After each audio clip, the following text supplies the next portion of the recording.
दादी नानी की कहानी मेरी जुबानी में आप सभी का हार्दिक अभिनंदन। और यदि आपने चैनल अभी तक सब्सक्राइब नहीं किया है तो नई नई कहानियां सुनने के लिए चैनल सब्सक्राइब करें और लाइक बटन दबाएं।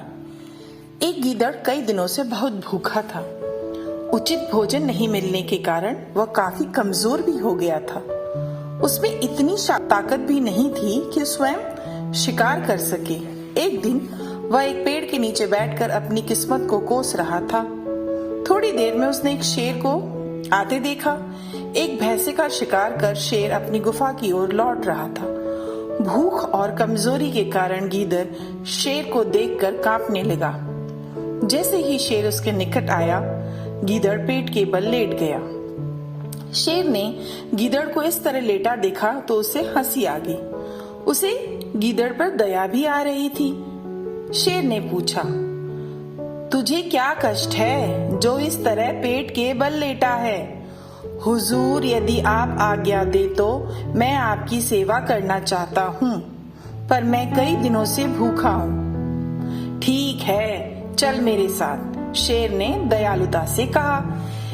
गीदड़ शेर के साथ चल दिया। गुफा में जो कुछ मांस पड़ा था उसे देखकर शेर ने कहा, आज इतने से ही काम चला, कल से मैं तेरे लिए भी लेकर आऊंगा। अगले दिन से शेर उसके लिए भी भोजन लाने लगा। घर बैठे भोजन पाकर गीदड़ बड़ा खुश हुआ। बहुत ही दिनों में मुफ्त का भोजन करके वह खूब मोटा तगड़ा हो गया। उसमें शक्ति भी आ गई। शेर की गुफा में रहने और शेर की कृपा के कारण गीदड़ का दिमाग धीरे धीरे खराब होने लगा। उसमें अकड़ आ गई। गीदड़ जंगल में शान से घूमता जैसे उसे कोई विशेष अधिकार मिल गया हो। वह अपनी गीदड़ जाति को नफरत की नजर से देखता। तेंदुआ और भेड़ियों पर रोब जमाता। भालू, लोमड़ी, खरगोश आदि को तो वह मूर्ख ही समझने लगा था।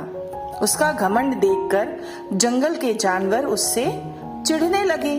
वे चाहते तो बड़ी आसानी से गीदड़ का घमंड तोड़ सकते थे, परंतु वे शेर को नाराज नहीं करना चाहते थे। उधर गीदड़ ये सोचकर खुश था कि वह भी अब शेर की तरह ताकतवर हो गया है।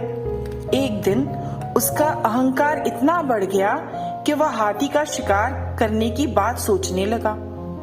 उसने शेर से कहा, हुजूर, आपकी गुफा में रहकर भोजन करते करते अब काफी दिन हो गए हैं। मैं चाहता हूँ कि अब आप आराम करें और मैं शिकार करके लाऊं। मैं हाथी का शिकार करना चाहता हूँ। शेर ने कहा, अरे मूर्ख, कहाँ हाथी जैसा ताकतवर विशाल जानवर और कहाँ तू गीदड़। शिकार करना तेरा काम नहीं है। जिसका जो काम है वही उसे करना चाहिए। तुझे हाथी चाहिए, मैं तुझे हाथी मारकर दूंगा। मेरा कहना मान जा। यह कहकर शेर जंगल में चला गया। इधर घमंडी गीदड़ गुफा से बाहर निकला। वह हाथी का शिकार करने के लिए इधर उधर घूमने लगा। तभी उसकी नजर एक विशाल हाथी पर पड़ी। बस वह उसके पीछे पीछे लग गया। जंगल के जानवरों ने गीदड़ को इस तरह हाथी का पीछा करते देखा तो कुछ समझ नहीं पाए। गीदड़ ने बड़ी शान से उन्हें इशारे से बताया कि वह उसका शिकार करेगा।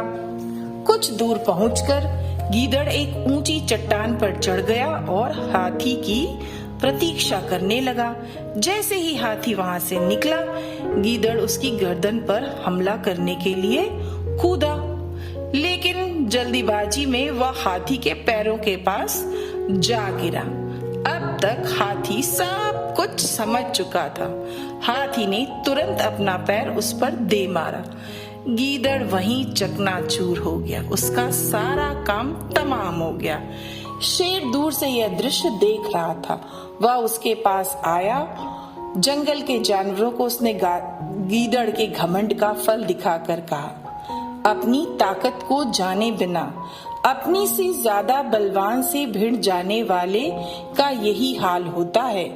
जो अपनी शक्ति और बल को जानकर उसके अनुसार कार्य करता है वही सफलता प्राप्त करता है। धन्यवाद। कहानी अच्छी लगी हो तो कहानी को आगे बढ़ाएं। स्वस्थ रहें, मस्त रहें।